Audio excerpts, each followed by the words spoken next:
Welcome to Midfield. We are talking AFL Supercoach and AFL Fantasy today. Let's get into the show. Hello and welcome to Midfield, your fantasy sports community. My name is Blake. I'm the coach of Youngies Yaks team, and I'm joined by Clinton. Coach of Dash's Dogs. It's great to be here, Blake. I'm excited. It's timestamp. It's Monday night. It's less than 48 hours until round one. So it's all happening. Absolutely. Each week you've been building with enthusiasm, Clinton, with each show. So it's good to be here. Only 2 days out from round one. So it's very exciting. Today we're going to be doing our team reveals of our Supercoach and AFL Fantasy teams. So this will be the last show that we're doing combined for Supercoach and Fantasy before we separate into the two different shows for each week. So yes, very exciting. We'll go through our teams. We'll it might not be the exact 100% locked in teams at this stage, pending some key selections for the upcoming teams, but we'll give you the most up-to-date teams that we have 2 days out from round one. So no teams selection news out yet, but we'll try and keep up to date as much as possible through the social. So we'll post our teams on Instagram and Twitter, wherever you might be following us. And wherever you're listening or watching the show today. So we're on YouTube and Apple and Spotify podcasts. So make sure you subscribe and make sure you like the show so we can get as many people engaged in our community as possible. And of course, we've got some leagues available, the main one being our Patreon. So we've had some new Patreon subscribers over the last few days, Clinton, which is very exciting because they'll go in our overall prize to win $250 for each format. So thank you to, let me just get the names up there, Clinton. So it's thank you to Tim, David, Caleb, and Adam over the last week. They've subscribed to our Patreon. For only $3 a month, Clinton, you can get access to our prize leagues. Do you want to go into a bit more detail about that? Yeah, well, obviously you can go in the running for the big prize in each format. You then get access to our Discord to join the discussion in our community about it all. And I guess the way we'll structure it up also is obviously we'll like to get as many possible before Wednesday night, before the first game. To this point, we're still building. So it's at this stage, it's a good chance there's not a huge amount of people in it. So if you're going to attack a league this year, join ours because there's not a huge amount. So we've offered this prize money to try and build our community from the start. So come join us. And then also, I guess we'll try and get as many as we can prior to round two. And that's when we'll cut off the actual competition. So we'll continue to try and build our community through Patreon, but you have to join prior to round two to be in the running for the prize money. Yep. So after you join our Patreon, I'll send you through an email with the links to the Discord chat and also the Supercoach group code and the fantasy league code. So make sure you join them. If you have joined our Patreon and haven't got that email, make sure you hit me up on the socials and I'll get that through to you somehow so that you can be a part of our groups and leagues and the chats going into the season. That's pretty much all we got to cover there for the intro, Clinton. Before I read out my initial Supercoach team, do you have anything further to add before I read out my Supercoach team? Yeah, I just mentioned that we've discussed it on the previous shows, but we're going to be giving money through our Patreon, and we're starting something new with this, just to donate money to a charity, which means a lot to us in Down Syndrome Victoria.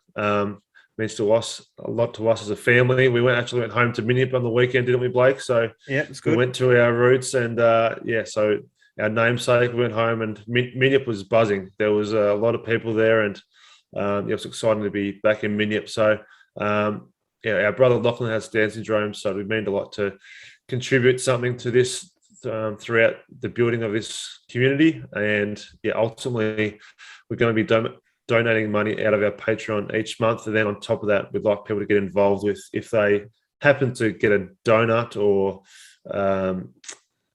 captain score lower than 100, a small donation. So would be much appreciated. We'll confirm that a bit more next week after round one. And if you happen to have a donut or a captain score under 100, you'd be disappointed. But if that happens, we'll discuss what that looks like next week.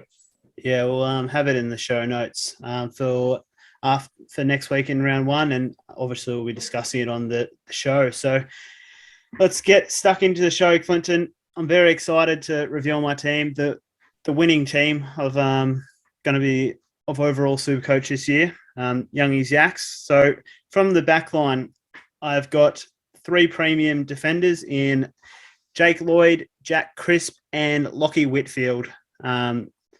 All players that have scored very well over previous seasons, and they showed good preseason form as well. Lloyd, not so much, but I think he was just taking it easy leading into round 1. He'll be still a popular selection. My mid-pricer is probably, whether you consider Chapman a mid-price or not, but George Hewitt, he is my mid-price defender, so defensive mid. He's at 399k in Supercoach. I've got Chapman from Fremantle, McCartan as my D6, and then I've got Sin and Kelly on the bench at this stage. So like we said, Clinton, the teams could be changing based off team selection, but that's how I'm lining up for my defenders. The risky one that I'm potentially going to drop is Chapman, just because I'm not too sure about his job security there and his ball use out of the backline for Fremantle. There's a few names putting their hand up for Fremantle across the backline there with Ryan and the likes of Young. So yeah, Chapman's probably differential selection there. My midfielders, I've got Clayton Oliver, Bontempelli, Lockie Neal, Cripps, your man Cripps, Matt Rao, Horn Francis, Dacos, Ward, Davies from Gold Coast, Rochelle from Adelaide, and Stephens from Sydney. Stevens, yeah. Oh, Stevens, sorry, yep. They're all probably highly selected players. The big differential there is probably Bontempelli. I think he'll be very damaging in front of goal and clearances this year. I don't think there's too many risks with Bontempelli. He's obviously a star player. Cripps, after his preseason performance, everyone will be getting in, and I'm still not sure about Rao, whether he can back it up after what he did last year. He's on the edge for me at the moment, and depending on selection, he could make way. And Davies is the other one who's probably differential at this stage. So that's how I'm going in the midfield. The other one is, for my rucks, I've gone the big duo and Max Gawn and Grundy. I've got Bruce on the bench. He might be my only person not playing this week, and being a loophole option, I think he'll be playing round 2. So he's on my bench. My forward line, I've got Butters, Caniglio, McGovern, Curnow, Will Brodie, Ralph Smith, Baldwin for Bombers, and De Koning for Geelong. I've gone just because that's where the cheap options are in the forward line. I've just loaded up just because that's where you can find the value picks for this season.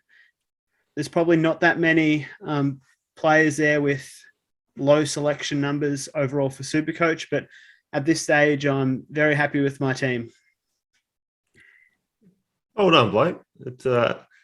I'm not going to pick it apart. Obviously, you've settled on that. So, I guess Josh Dunkley is the one that sort of stands out to me that you don't have. And then also in the midfield, you've gone slightly different with Bontempelli. Just so everyone knows, you have 71,000 in the bank. So you could potentially change someone late. But no, I'm not going to pick it apart. You've got a good team there. Any consideration to that other premium midfielders compared to the ones you chose? Why haven't you chosen the likes of McRae, Miller, or Steele? Just curious. Slightly different. Yeah, just slightly different. I just like Bontempelli's goal scoring capabilities, and that's purely that's about it. I can't really afford any of those top premiums, and Bontempelli just provides a bit more value, and I like his goal scoring capabilities. Very good. And Bruce on the bench. So that's something we discussed, I think, last week. Something I was definitely considering. What's your thoughts with that? Yeah, he had a good last preseason game then. He's been suspended for one game, so which potentially might help me for this week. My plan is to have all my bench playing this week, and having that option there that as a loophole option for round one could set me up well. Gets me 2 cracks at the captaincy option. We can, if you want to describe how loopholing works again, Clinton, but after the big bash, but I think everyone who's watching or listening this will know how all that works. But a vice captain score, you get a free look at it, and then if that player dominates, you get a donut on field and captain that player, and make sure you have your emergency on your bench player. So that's as simple as it gets, I guess. That's probably the most simplest, bestest explanation I've heard. You talk about loopholing, Clinton, so that was good. Thanks for that. So Bruce will be my loophole for round one. And then if I happen to pick up an injury or someone's not playing come round two, then they'll become the looping option. So, I'm happy to spend that little bit extra because I think he'll be playing a lot of ruck time for GWS, and he'll be a good cash generation option there on the bench. And if there happens to be an injury or a health protocol, something happen, you can swing him onto the field as well. So I think West Coast has had a bit of team news today with Tim Kelly going into either having COVID or under health protocols. So he'll be missing round one. So that's still something you need to consider throughout the season, is having a good depth on the bench. In saying that, just before we get to my team, you've got a couple of different bench players compared to me. So you've got Baldwin there, Davies, Sid and Kelly I don't have at the moment. So I'm just curious to know, all depends on selections, but are you likely to keep all those if they're all playing? Yeah. That was just based off team news that I've heard over the last few days. So if it will depend on selections for the teams, but Baldwin I think will play due to Harry Jones not playing for Bombers. He picked up an ankle injury, I think. Will Kelly, I saw he was taking kickouts in an intra-club game the other day, and he played practice matches, so he's currently a bench option that potentially could rotate with De Koning, both having forward defensive compatibility there, and Davies potentially could make way if he's not selected. So Sin, I think, will play, even though he didn't have the greatest second practice match there, but Ken Hinckley's been saying that he hasn't put a foot wrong all pre-season, so he's a strong chance to debut round one, I think. Very good, Blake. Shall we get on to Dash's Dogs? All right, Dash's Dogs, I look forward to hearing your differentials compared to my team. Before I begin, so I've actually got at the moment 200k in the bank. So there's one main player that I'm not so sure about, and his name's George Hewitt. So at the moment, I've got him in the team. If I want to change my mind, I can upgrade him to anyone I want. So just a precursor on that one. So in the back line, I have Whitfield, Sicily, George Hewitt, Hinge from Adelaide, McCartan, De Koning currently on field. On the bench, I've got Gibkiss as an emergency, and my other bench option is Wilmot from Brisbane, who I know is suspended for the round one, but I'm predicting that he'll slide into the halfback spot at Brisbane. And as you mentioned about Bruce, potentially, depending on how the first 1 or 2 games go, he could be my loophole option. If my vice captaincy doesn't go so well, and if for example Will Kelly is named, I might just swap Wilmot for Kelly. I'm looking at Gibkiss as well as I've got the emergency on him. So if he performs well, I could then move Wilmot on field for De Koning. So that's the 3-way rookie options I have there in the back. So pretty much I'm going to see how Gibkiss goes. If he fails, I'll back into Koning, hopefully, if he gets picked. Onto the midfield, I've got the 3 big dogs that you don't have. So I've got McRae, Steele, and Miller. So I've gone quite heavy throughout the midfield. Then I've got a lot of familiar names, which are in a lot of teams. I've got Neil, Rael, Berry, Horn-Francis, and Dacos on field. My bench reads Ward, Stevens, and the young, I'm not sure if he's that young, but the West Coast player, I think it's Huff or Hoff. He's my what is it, 11? He's my M11. And yeah, so I think compared to you, I do like the likes of Oliver and Bont also, but I think McRae's in for a big year. He's always had big years, but I think he's in for a big year. Steele has great fixtures early, and Miller, I think he might be in Superman mode, and he might just start the year on fire as well. So I could go some differentials there, but I've just backed into the big dogs. Rucks also, I've got Gordon Grundy, so not much to explain there. They're the two best, and I'm starting with them. My current R3 is Dixon from West Coast. As you mentioned with West Coast, I think there will be a lot of players get an opportunity, and I think he'll be in the running for a lot of game time early. So he's currently my R3, and hopefully he'll make some money. My forwards, I have Dunkley, I have Butters, Cornelio, McGovern, Zeri or Cherry from North Melbourne. He's a bit of a watch early. He could be one of those picks that backfires, or it could be a pick which everyone should jump on. So I think he will be selected round one, but round one will be a big factor because everyone's either going to miss the boat or be regretting that pick.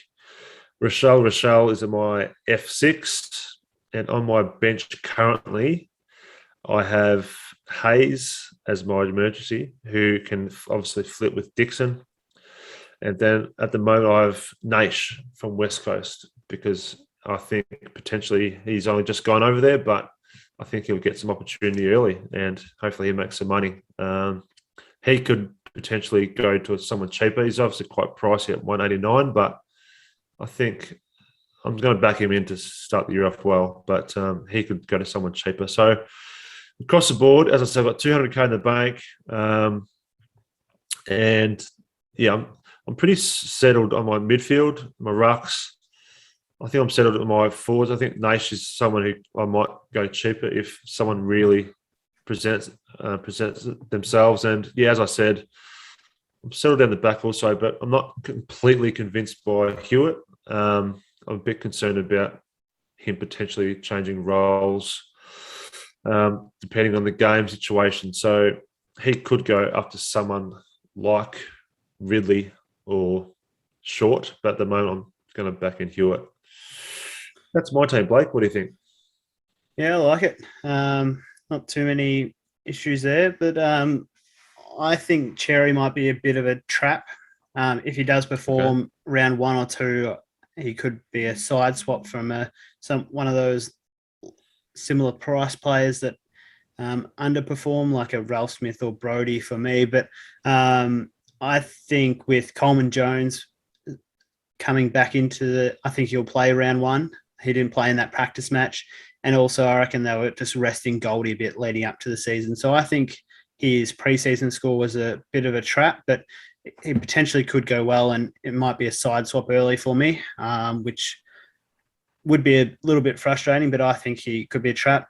And your backline is a little concerning it looks to be lacking a bit of depth there with De Koning on field, but he did show a fair bit of form in that practice match that he recently played, so it could work out all right. And like you said, you got that looping option there anyway. So Gibkiss, I think he'll play a bit more of a lockdown position rather than a ball user, but if he's still getting 15 disposals a game at that price, it'd still probably be worth it. So yeah, I can't really fault it too much. You got the big dogs in the midfield. I don't think McRae can go any bigger than what he already has, to be honest. But Mission accepted on his behalf. I think he will. Personally, that's why I'm starting him, because I've looked at other options, but I just think I mentioned about Miller going into Superman mode. I just think he'll do the same. So I think Steele could, but for some reason I just don't think McRae's got another level. I think I do. Dunkley. There you go. Dunkley and Dunkley might have an improved season this year and take away from him a little bit more. I know they share the points pretty well there at Doggies, but I think Dunkley could improve a fair bit this year and take away from him a bit, even though he's not in my team. I just can't afford him at this stage. But yeah, I don't think he'll go up, but even if he matches last year, you're still getting your money's worth. Yeah, it's just a wait and see. And as you said, but Cherry, I think we don't know. No one knows. Everyone's speculating. Everyone thinks they're experts, but ultimately we just have to wait and see what the Kangaroos do, and it's going to be either a big tick or a big red cross. But all you can do is judge what you've seen, and I think the coach obviously praised him after last week's game, so all you can do is guess. Blake? Yeah, I do like your looping option, which you mentioned, instead of having Bruce. I think Dixon will get a fair few opportunities there at West Coast, so that might save me 100K if I went Bruce down to Dixon and then use 170K to upgrade one of my midfields potentially. So I do like your ruck selection there, and with your looping option and defence. I did have my eye on is it Wilmot for Brisbane? Yes. Yeah, I did like him as well. And then when I was a bit off put by him when he's going to miss round 1, and then you don't know if he's going to get a game round 2. But yeah, we'll see how we go. You happy to? Just one more for me is the Hayes from St Kilda.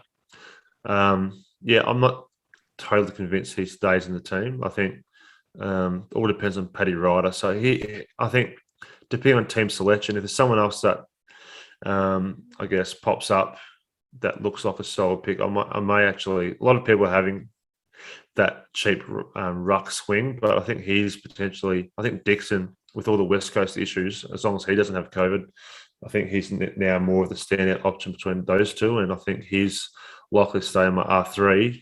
I think the St Kilda Hayes, I think there's every chance I might potentially move him to a different cheap option. I think, as you mentioned with Will Kelly, he's someone who might have be off to a good start, but I think with the Collingwood injured players, they may be back soon, so he might be just a very short-term selection. So I don't think I'll go that way either. So I'm still, all will depend on team selection. Yeah, I think Hayes might get a few opportunities early as well. I think it's been announced that Ryder might miss the start of the season with the issues that he's been having. So I think Hayes, I don't think they'll go into with just the one ruck of Marshall, and if Hayes does start performing early, that's a good thing about Supercoach. It takes 2 rounds. Is it 2 or 3? 2 rounds for the prices to rise. So you can make that swing early before the price changes. Yeah, and just one more thing. What Will Brodie is, a lot of people are divided on his role also. So I think he's potentially someone that all depends what they do with the likes of Fife when he returns. So he's someone I could upgrade from. Hey, as I said, I've got 200K in the bank. Potentially I could start Will Brodie on my bench as a sort of a security blanket in case he does start the year off well. At least he'll go up in price, and then I can trade him out once, if his role changes after a few weeks. But all team selection is going to be important. Absolutely, it's going to be interesting trying to stay on. So you can make changes up until the games change. The game starts. Sorry. So. Yeah, it's going to be important to stay on top of those team selection news and make your trades that way. So we'll go across the AFL Fantasy now, Clinton, where I'll read out my team. There's a fair few players that are similar. Just before you start, Blake, obviously it's a different format, different trade structure, the way you do trade. So I don't think we need to go into as much depth about this, but I think it's all about making money and trying to get points at the same time. So it's different format. And yes, I'm not sure about you, but I've several changes. So fire away, mate. I like, for fantasy, my strategy is to go a few more differential picks. Few players that might be undervalued or mid-priced, just so because you have those 2 trades every week, you don't run out of trades. So I like to go a few riskier selections in fantasy. So that's the main reason behind some of my key changes compared to Supercoach. So in defence, I've got Crisp, Lloyd, Whitfield, Chapman again, Hinge, and McCartan. And on my bench is Sin and Gibkiss. So similar to your Supercoach bench. In the midfield, I've got Took Miller, Merritt, Neil, Dunkley, Sarong, Naish, Horn Francis, and Dacos. And on my bench, I've got Ward and Ralph Smith. My rucks, as I mentioned, I like to go a bit riskier. So I have gone with Marshall and Riley O'Brien. And on my bench, currently I've got Dixon. My forwards are Martin, Butters, Brody, Connor West for West Coast, Stengel for Geelong, Rochelle, Hayes, and Bowen. And as my utility position, I've got Davies currently. So there was a question on our Discord group chat of the utility position, which is different in fantasy. It's pretty much an extra bench position. Instead of having two ruck benches, which they used to have, they switched it to a utility. So it can be from any position. Usually I like to have a dual position player in that utility spot so I can move them to the line that they're required for. So that'll probably be Ralph Smith after I make that change right now. Yeah, I think it's wise also to have a really cheap player in that position because, across the board on your bench, you try not to have too much money. So, at the moment, it looks weird with Davies there as your bench option. Yeah, it's Ralph Smith now. So, out of curiosity, what stands out to me about your team is you didn't have Hinge in Supercoach, but you have him in fantasy. Is that right? Yeah, it was something different with the pricings. I just needed another cheap defender, and so Hinge is currently in that spot. Yeah. And so explain the ruck. So you've gone for the cheaper rucks, just something a bit different, just what you could afford, or? Yeah, again, just something I could afford. I think Marshall and O'Brien, they'll both have good seasons, obviously being the number one rucks at their respective clubs. They both scored over 100 in the last pre-season match. They're just that slightly cheaper option. They'll most likely outscore their score from last year. They're both still pretty young, and so just gives me a bit of value to add to my midfield. Predominantly, I'm able to afford the expensive Took Miller at 1.02 million. Yeah, we've got very different teams in AFL Fantasy, so it's going to be very interesting to see how our seasons go. Not much more from me, mate. That's all right. Fire away. My team, as I said, a bit different. So I've got a couple of random names in here, but not. Yeah, so I think there's a question coming later which we'll answer. But my backline is Whitfield, Dan Houston, McInerney, Hewitt, Sicily, and McCartan. I'll just go through my team in order so I can.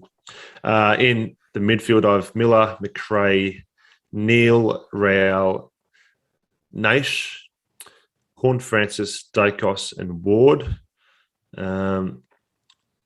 Max Gorn and Brody Grundy in the rucks. My forward line reads Dunkley, Cornelio, Butters, Rosie, Will Brody, and Rochelle. On my bench, I have Will Kelly, De Koning, Huff, Cooper Stevens from Geelong, Dixon in the ruck, Cherry, Durden, and Jack Hayes on my bench. And currently with that team, similar to Supercoach, I have 225K in the bank. The one player I may upgrade is probably Naish as a starting pick. But as I said, I think he might start the year off okay. So I know there's a couple of random names there, but what do you think? Just quickly go to that those key defenders again for me. I went Whitfield as my D1. And then I have Houston, McInerney from Sydney, Hewitt, Sicily, and McCartan. Why do you have Sicily in fantasy and not Supercoach? I have him in both. Oh, sorry, you have him in both.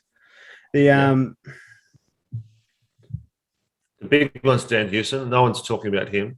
I'll mention him. So I think uh, he started the year off well last year. Everyone was trying to get him in all formats of fantasy. Then he really hurt his shoulder. And he played injured for weeks. He still sometimes scored well, but he was playing injured. He was shying away from contests. I think they tried him in a few different roles, whether it be half back or midfield, just floating him in between. But now I think they'll play him more on the wing. And I think he'll be able to roam around and get a lot of the ball. Pretty simple. That's my opinion. So as long as his shoulders all better, I'm expecting him to get a lot of the ball this year. So I think he's just someone who burnt a lot of people last year and people aren't talking about him, but I think he'll start the year off well. And the other one there's McInerney. I think he's in a similar role for Sydney. So I think he's potentially going to see a spike in his price and scores. What price is McInerney there? He's 583. He's sort of throughout the preseason been floating between wing and inside midfield. So it all depends how Sydney structure up. I think he's someone who'll get a lot of the ball. Who do you think similar to? Sorry, I was going to say with my midfield there, I've got McRae and Miller in both formats. Jack Steele was someone I was happy to forego at the moment in AFL Fantasy and sort of spread the funds more. So a lot of people, from what I've seen, are only starting one of those big premiums in the midfield. But I thought I'll start with two there and try and spread the funds around a little bit. And compared to you, I've got Gordon Grundy in both formats. So I'm just hoping to back them in and just worry about the rest of the team. Irrespective of your team, who do you think will be the two highest scoring defenders this season? In which format? AFL Fantasy? Fantasy. I think it's hard to go past Whitfield. The other one's tricky, which is why I've gone a bit further down. So just looking at the names, I'm sure there's someone will pop up, but I think Short. A lot of people are talking about Short getting a lot more of the ball now that Bashir Hooley's gone, but I think potentially he might get more attention as a result. You can throw in a lot of names, and I don't have a clear answer, but I'm backing Whitfield for sure. I think Jake Lloyd may see a slight decrease. So hopefully, we'll just see. The answer is I don't know, actually. I personally think Chris will be the highest scoring defender in both formats. I can't see his role diminishing at all. If anything, I think he'll get more midfield time this season, and he's just a very durable player. As I mentioned, I want my players to be playing just about every game, barring health protocols, and he's been a very durable player over the last 7 years. Yeah, I think that's a very solid answer. I just want to see it first, because preseason games are different to the real stuff, and I'm just waiting to see it. After the first 2 or 3 weeks, if it's just clear he's dominant, I'll obviously try and get him in. But I think I just want to see it first, because with the new coach, new system, who knows? I'm just intrigued to see how it all plays out first. Did you have Rosie and not Butters, or both? No, I had both. So that's where, I think Butters is a great starter in both formats. But with Rosie, I think I think Port Adelaide have great fixtures across about the first 6 or 7 weeks. And I'm just thought of backing him in to start the year off well. No, it's a fair play. I think they'll be both very good players for Port Adelaide. We'll go to a question we've had through our Discord chat, Clinton, is the best pod roughies that we have considered, but we won't be selecting at this stage. So if you want to kick off with a pod selection who's been in and out of your team, potentially Clinton, or someone who's on the edge of selection that's currently not in your team, can you think of a player for either format that's off the top of your head? Yeah, I'd like to, mention Supercoach, because I think I've got a couple of guys in my AFL fantasy team that are risky. So Dan Houston is the one for Supercoach, which I'm really tempted to start. As I said, I've got that money in the bank. I've been tossing up the three names which I have in my AFL fantasy team. So it's Houston, McInerney, and Hewitt. So in terms of my Supercoach team, I'm going to only have one of them. And at the moment, I've got Hewitt. But by the end of this week, potentially I might have any of those three because, as I said, I've got a weird feeling about Houston may just be someone that we kick ourselves that we all had last year and don't start now, and he's going to have a really good start of the year. So they're the three names I'm tossing up there. The other name, which is laughed at, and it was mentioned in the Discord the other week, and I'm not sure if I mentioned it. I did actually in the midfield chat. So I mentioned Jared Polak, right? Didn't I? You definitely did. That was I did. That was the midfield and you laughed chat. at me. I did, yeah. I mentioned it. So I mentioned about 2 weeks ago, and you thought it was very humorous. I did. But I wouldn't start him in AFL Fantasy, but in Supercoach, he's really cheap. From what it seems, he's going to be starting the year. It could go two ways. He could score really well early and be someone we're all trying to get, or could play one or two poor games and he won't play AFL again. So he's another name which I'm tempted by.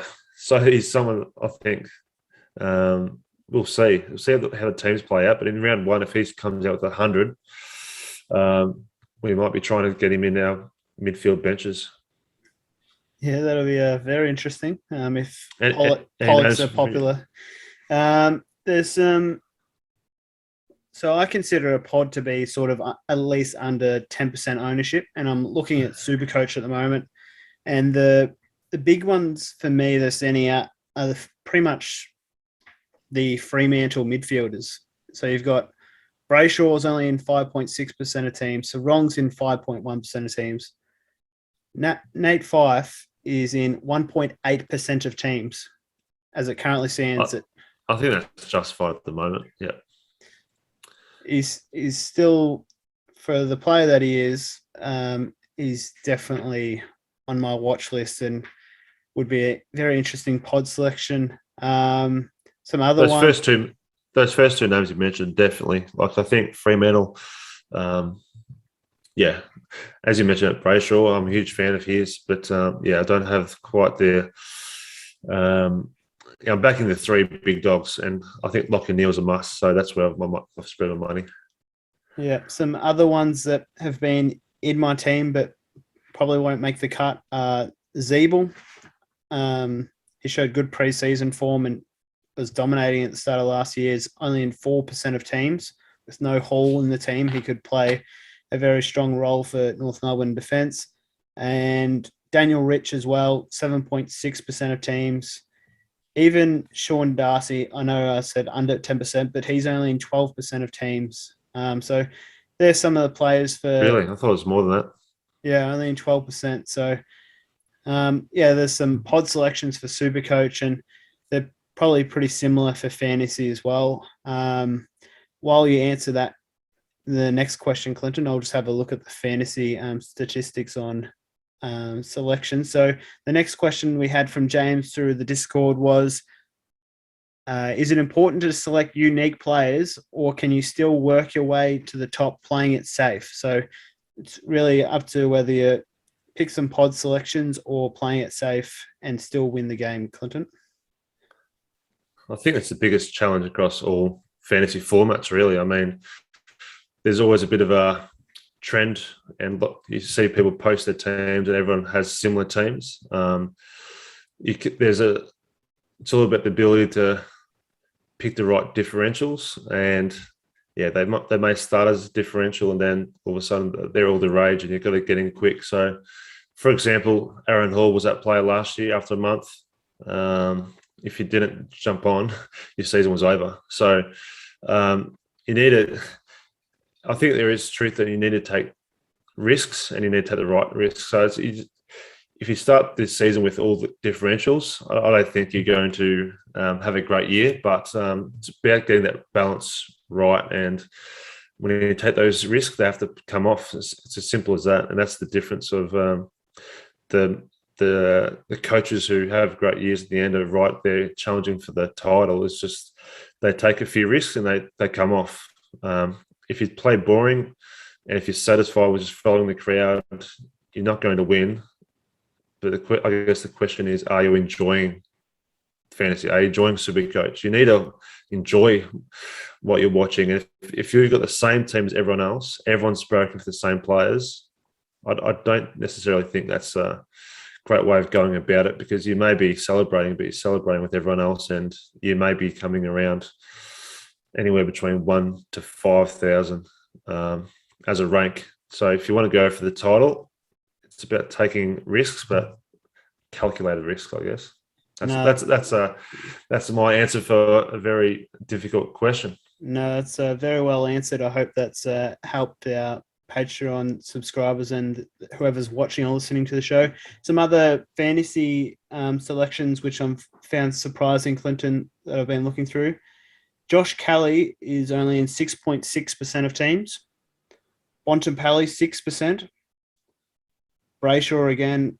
Ollie Wines, 4.8. You mentioned him in the midfield show that we did earlier, Clinton. He's one that could definitely fire again. Zach Merritt, 4.6.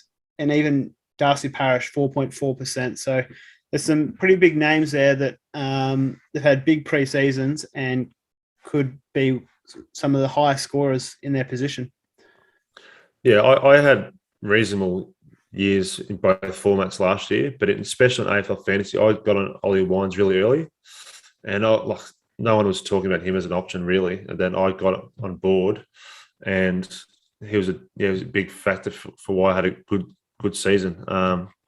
So yeah, it's a very topical question, because you can just follow the crowd with a lot of players, but if you really want to go for it, it's risky. But the likes of, for example, Oliver and Supercoach, or whether it be Jack Steele in both formats, they could either really hurt you and everyone's got them, or if you take that risk and they don't have a great start to the year and you've spread your funds elsewhere, that's how you get a big leap on others. So that's the fun of it.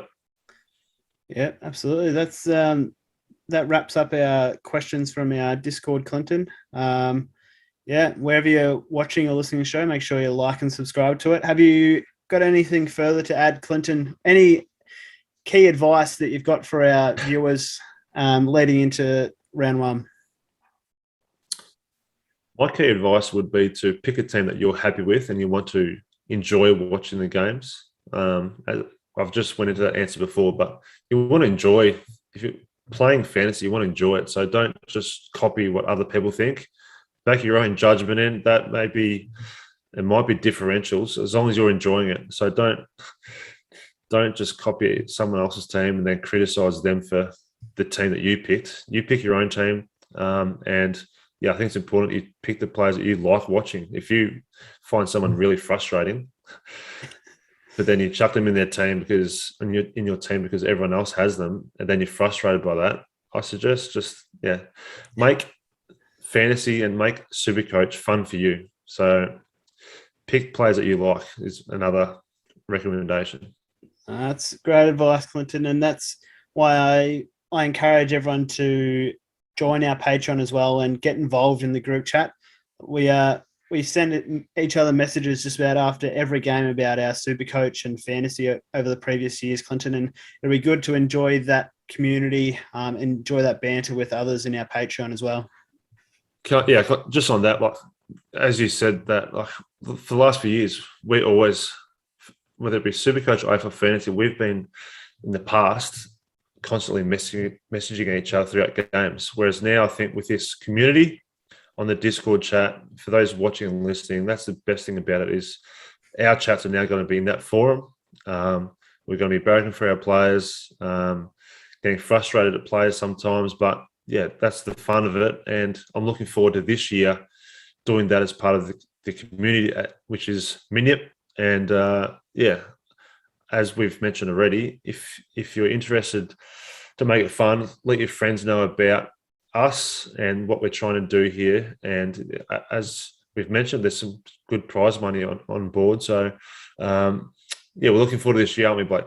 Yeah, absolutely. At the end of the day, that's the key reason why we created this podcast and show and this community, is so that we can enjoy our fantasy sports with the rest of the community that we've got signing up to our Patreon and everything. So, yep, that wraps up our pre-season, Clinton. You got something further again. Jeez. I'm just dragging it out. That's all right. It's subject to our teams are subject to change. So it's Monday night. We've still got 46 hours now until round one. So there's likely to be a lot of news. So if you're doing your team now and thinking, it's all locked in, I don't need to think about it for a week, I suggest always remaining up to date with all the news and change your team accordingly, because it's rolling lockout and you want to be making sure you don't miss the boat if there's a late injury and you suffer because you miss out on that news. So I think it rolling lockout for AFL Fantasy? Yes, it has been that for a while. So they've continued that since COVID. Yeah. So I think you'll be updating people on Twitter for lots of questions and updates as well. So it should be good. Yeah. I encourage you to follow us on the Twitter, but excuse me if I'm posting a little bit too much on there. Just let me know. Just reach out and let me know if I'm posting too much content. But stay involved in the Discord chats and we'll connect on there and talk about your teams. It'll be good. Good stuff, Blake. Good luck. Absolutely. Good luck to you, Clinton. And thanks for watching Minyip.